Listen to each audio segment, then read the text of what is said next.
কুমিল্লা ৪ তথা দেবিদ্বার আসনের নাটকীয় মোড় তো আপনারা জানেন। বিএনপির ৪ বারের এমপি এবং হেভিওয়েট প্রার্থী মঞ্জুর হাসান মুন্সির কপাল পুড়ে গেছে সুপ্রিম কোর্টের চেম্বার আদালতে। ঋণ খেলাপির দায় থেকে বাঁচতে তিনি হাইকোর্টের যে রক্ষা কবচ নিয়েছিলেন তা ৮ সপ্তাহের জন্য স্থগিত করে দিয়েছেন চেম্বার বিচারপতি মোহাম্মদ রেজাউল হক। সহজ কথায় মঞ্জুরুল আহসান মুন্সি এখন আইনগতভাবে বড় বিপদে। আর তার এই বিপদ জাতীয় নাগরিক পার্টি তথা এনসিপির অন্যতম শীর্ষ নেতা হাসনাত আবদুল্লাহর জন্য আশীর্বাদ হয়ে এলো। ঘটনাটা একটু সহজ করে বোঝা যাক।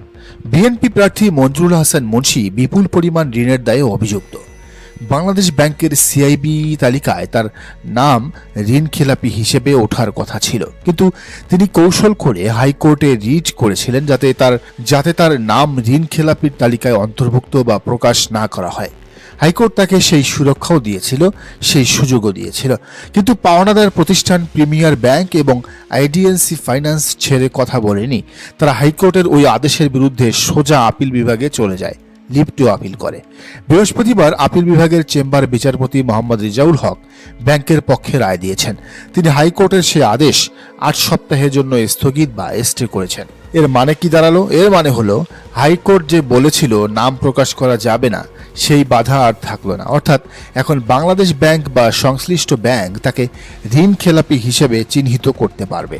আর নির্বাচনী আইন অনুযায়ী একজন ঋণ খেলাপি কখনোই নির্বাচনে প্রার্থী হতে পারবেন না। কুমিল্লা ৪ বা দেবিদ্বার আসনে মঞ্জুরুল হাসান মুন্সি ছিলেন বিএনপির সবচেয়ে শক্তিশালী প্রার্থী। তার ভোট ব্যাংক এবং অভিজ্ঞতা দুই বিশাল। অন্যদিকে এই আসনে লড়ছেন জুলাই বিপ্লবের অন্যতম নায়ক এবং এনসিপির মুখ্য সংগঠক হাসনাত আবদুল্লাহ। তাকে পূর্ণ সমর্থন দিয়ে মাঠে আছে জামায়াতে ইসলামী।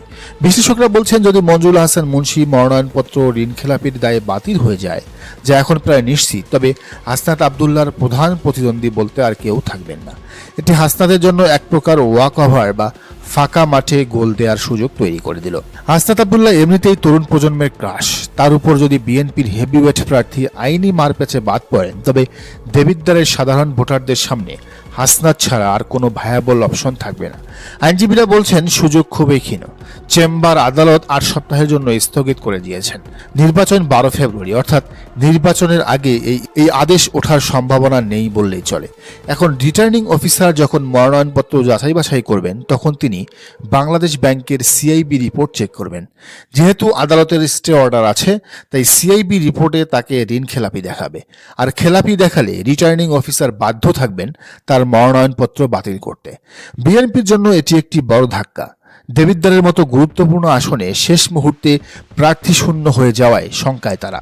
তা তো এখন বিকল্প প্রার্থীর কথা ভাববে অথবা হাসনাতের বিরুদ্ধে অন্য কোনো কৌশল নেবে, কিন্তু মুন্সির ফেরাটা এখন মিশন ইম্পসিবল। ব্যাংক ও আর্থিক প্রতিষ্ঠানগুলো প্রমাণ করছে তারা আর রাঘব বোয়ালদের ছাড় দিচ্ছে না। আর এক্ষেত্রে সবচেয়ে বেশি ধরাশায়ী হচ্ছেন বিএনপির প্রার্থীরাই। আরো দুটি আসনের কথা আলোচনা করব এবার। আগে আমরা দেখেছি কুমিল্লায় কিভাবে হাসনাত আবদুল্লাহর কপাল খুলল, কিন্তু এই খেলা শুধু কুমিল্লায় থেমে নেই। ঠিক একই চিত্রনাট্য মঞ্চস্থ হচ্ছে দেশের দক্ষিণ পশ্চিমাঞ্চলের গুরুত্বপূর্ণ আসন যশোর ৪ তথা বাঘারপাড়া, অভয়নগর ও বসুন্দিয়াতে। এখানেও বিএনপির হেভিওয়েট প্রার্থী টিএস আইয়ুব বড়সড় আইনি মারপ্যাচে পড়ে গেছেন। তার এই বিপদ জামায়াতে ইসলামীর জনপ্রিয় প্রার্থী অধ্যাপক গোলাম রসুলের জন্য নিয়ে এসেছে এক নিশ্চিত বিজয়ের বার্তা। বিশ্লেষকরা বলছেন জামাত এখানে কার্যত একটা ফ্রি ওয়াক ওভার পেতে যাচ্ছে। কি ঘটেছে যশোর ৪-এ? কেন ঢাকা ব্যাংক টিএস আইয়ুবের বিরুদ্ধে রিটার্নিং অফিসারকে চিঠি দিল? চলুন ভেতরের খবরটা জেনে আসা যাক। যশোর ৪ আসনে মোট ১০ জন প্রার্থী মনোনয়ন দাখিল করেছিলেন। এর মধ্যে বিএনপির ধানের শীষের প্রার্থী ছিলেন টিএস আইয়ুব। সবাই ভেবেছিল লড়াইটা হবে সমানে সমান, কিন্তু দৃশ্যপটে হাজির ঢাকা ব্যাংক। সম্প্রতি ঢাকা ব্যাংকের ধানমন্ডি মডেল ব্রাঞ্চের কর্মকর্তারা যশোরের রিটার্নিং কর্মকর্তার কাছে একটি জরুরি চিঠি পাঠিয়েছেন। চিঠির সারমর্ম হল, বিএনপি প্রার্থী টিএস আইয়ুব একজন ঋণ খেলাপি। আইন অনুযায়ী একজন ঋণ খেলাপি নির্বাচনে প্রার্থী হতে পারেন না। ব্যাংক কর্তৃপক্ষ রিটার্নিং অফিসারকে স্পষ্ট অনুরোধে জানিয়েছে যেন টিএস আইয়ুবের প্রার্থিতা গ্রহণ না করা হয়। কুমিল্লার মুন্সির মতো টিএস আইয়ুবও যদি ঋণ খেলাপির দায়ে বাদ পড়েন, যা এখন সময়ের ব্যাপার মাত্র, তবে যশোর ৪ আসনে বিএনপির আর কোনো শক্তিশালী প্রার্থী থাকছে না। এটি বিএনপির জন্য এক বিশাল সাংগঠনিক ব্যর্থতা যে তারা যাচাই বাছাই না করে ঋণ খেলাপিদের মনোনয়ন দিয়েছে অথবা ইচ্ছে করে দিয়েছে। বিএনপির এই বিপর্যয়ে সবচেয়ে বড় বেনিফিশিয়ারিকে নিঃসন্দেহে জামায়াতে ইসলামীর প্রার্থী অধ্যাপক গোলাম রসুল। যশোরের রাজনীতিতে অধ্যাপক গোলাম রসুল একজন ক্লিন ইমেজের অত্যন্ত জনপ্রিয় নেতা। স্থানীয়রা বলছেন, টিএস আইয়ুব মাঠে থাকলেও অধ্যাপক রসুলের জয়ের সম্ভাবনা ছিল সবচেয়ে বেশি, কারণ 5 আগস্ট পরবর্তী সময়ে তার জনভিত্তি আরও মজবুত হয়েছে। কিন্তু এখন সমীকরণ আরও সহজ হয়ে গেল। বিএনপির প্রার্থী বাদ পড়া মানে হলো বিএনপির ভোট ব্যাংকের একটা বড় অংশ এবং এনটি আওয়ামী লীগ ভোটের পুরোটাই এখন একচেটিয়াভাবে অধ্যাপক গোলাম রসুলের বক্সেই যাবে। প্রতিদ্বন্দ্বিতাহীন এই অবস্থাকেই রাজনীতির ভাষায় বলা হয় ফ্রি ওয়াক ওভার। জামাত এখানে কোনো প্রকার বড় ফাইট ছাড়াই আসনটি পকেটে পড়তে যাচ্ছে। বাগারপাড়া ও অভয়নগরের মানুষ কার্যত তাদের এমপি বেছেই নিয়েছেন। বিএনপি তাদের প্রার্থীদের আইনি জটিলতা বা ঋণ খেলাপির বিষয়গুলো চেক না করেই মাঠে নামিয়েছে, আর এই ভুলের মাসুল তারা দিচ্ছে আসন হারিয়ে। অন্যদিকে জামাত তাদের ক্লিন ইমেজের প্রার্থীদের কারণে একের পর এক সিট কনফার্ম করে ফেলেছে। যশোর 4 আসনে অধ্যাপক গোলাম রসুলের বিজয় এখন কেবল আনুষ্ঠানিকতা মাত্র। টিএস আইয়ুবের আইনি লড়াই হয়তো চলবে, কিন্তু ভোটের ট্রেন মিস হয়ে গেছে। কুমিল্লায় হাসনাত আব্দুল্লাহ এবং যশোরে গোলাম রসুলের পর এবার বগুড়ায়ও একই নাটকের মঞ্চায়ন। বিএনপির জন্য এটি কোনো বিচ্ছিন্ন ঘটনা নয়, এটি রীতিমতো হ্যাট্রিক বিপর্যয়। উত্তরে জনপদ বগুড়া 1 তথা সোনাতলা সারিয়াকান্দি আসন। বিএনপির ঘাঁটি হিসেবে পরিচিত এই এলাকাতেও ধানের শীষের প্রার্থী আলহাজ কাজী রফিকুল ইসলাম নির্বাচনের আগেই যোগ্যতা হারিয়েছেন। চিন্তা করেন, আলহাজ, অথচ তিনি যোগ্যতা হারিয়েছেন কি জন্য জানেন? ঋণ খেলাপি হওয়ার কারণে। মানে হজ করে এসেও হাজি সাহেব ঋণ খেলাপি করেছেন, জনগণের টাকা, ব্যাংকের টাকা মেরেছেন। হায়রা হাজি। বগুড়া 1 আসনে বিএনপি অনেক আশা করে মনোনয়ন দিয়েছিল কাজী রফিকুল ইসলামকে, কিন্তু বিধিবাম রিটার্নিং অফিসারের যাচাই বাছাই টেবিলে প্রমাণিত হয়েছে তিনি একজন ঋণ খেলাপি। ব্যাংকের পাওনা পরিশোধ না করায় আইন অনুযায়ী তিনি নির্বাচনে অংশগ্রহণের যোগ্যতা হারিয়েছেন। বিএনপির মতো একটি বড় দল যারা ক্ষমতায় যাওয়ার স্বপ্ন দেখছে, তারা কিভাবে একের পর এক ব্লান্ডার করছে, একের পর এক ঋণ খেলাপি প্রার্থীকে নমিনেশন দিচ্ছে। কুমিল্লা, যশোর আর এখন বগুড়া এই প্যাটার্ন প্রমাণ করে বিএনপি দলীয়গতভাবেই একটা ঋণ খেলাপি দল। তবে বিএনপির এই শূন্যতায় গোলটা কে দিচ্ছেন? তিনি হলেন বাংলাদেশ জামায়াতে ইসলামীর হেভিওয়েট প্রার্থী অধ্যক্ষ শাহাবুদ্দিন। স্থানীয়রা বলছেন, অধ্যক্ষ শাহাবুদ্দিন এই এলাকায় এমনিতেই ব্যাপক জনপ্রিয়। তিনি দীর্ঘদিন ধরে মাটি ও মানুষের সাথে মিশে আছেন। বিএনপির প্রার্থীরা থাকলেও লড়াই হতো, কিন্তু পাল্লা অধ্যক্ষ সাহেবের দিকেই ভারী ছিল। আর এখন বিএনপির প্রার্থী না থাকায় বিষয়টি আর লড়াইয়ের পর্যায়ে নেই, এটি এখন আনুষ্ঠানিকতা মাত্র। বিএনপির ভোট এবং সাধারণ মানুষের ভোট সবটাই এখন দাঁড়িপাল্লায় পড়বে, কারণ ভোটারদের সামনে আর কোনো বিকল্প শক্তি নেই। অধ্যক্ষ শাহাবুদ্দিনের ক্লিন ইমেজ এবং বিএনপির সাংগঠনিক ব্যর্থতা, এই দুয়ে মিলে বগুড়া 1-এ জামায়াতের বিজয় এখন সুনিশ্চিত। রাজনীতিতে শুধু জনসমর্থন থাকলেই হয় না, প্রার্থীদের কাগজপত্র ঠিক রাখতে হয়। বিএনপি এই বেসিক জায়গাতেই ভুল করছে, আর তাদের এই ভুলের কারণে কুমিল্লা 4, যশোর 4 এবং বগুড়া 1 এই 3টি আসন জামায়াত বা তাদের মিত্ররা কোনো পরিশ্রম ছাড়াই জিতে যাচ্ছে। নির্বাচনের আগে যদি 3-4টি আসন কনফার্ম হয়ে যায়, তবে ভোটের দিন জামায়াতের আত্মবিশ্বাস কোথায় থাকবে তা সহজেই অনুমান করা যায়। আমরা এতক্ষণ কুমিল্লা, যশোর আর বগুড়ার এই 3টি আসনের কথা বললাম, কিন্তু বিশ্বাস করুন, এগুলো ছিল কেবলই ট্রেইলার।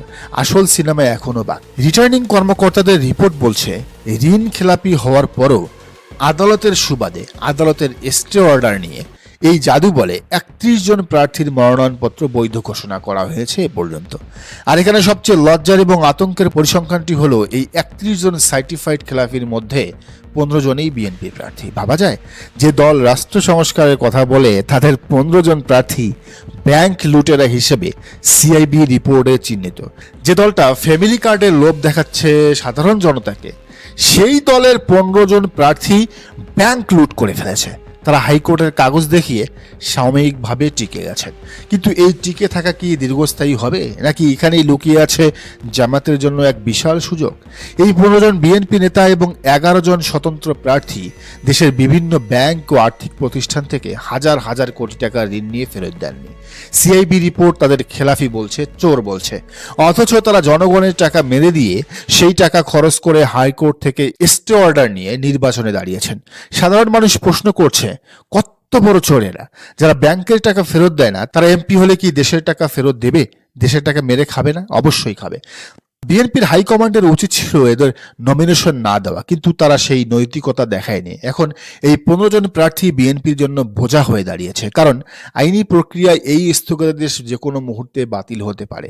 এখানেই জামায়াতে ইসলামের জন্য এক সুবর্ণ সুযোগ বা মাস্টার স্ট্রোক অপেক্ষা করছে। আমরা কুমিল্লায় দেখেছি, ব্যাংক যখন আপিল বিভাগের চেম্বার জজ আদালতে যায় তখন হাইকোর্টের স্টে অর্ডার টেকেনি, মুন্সি সাহেব ছিটকে গেছেন।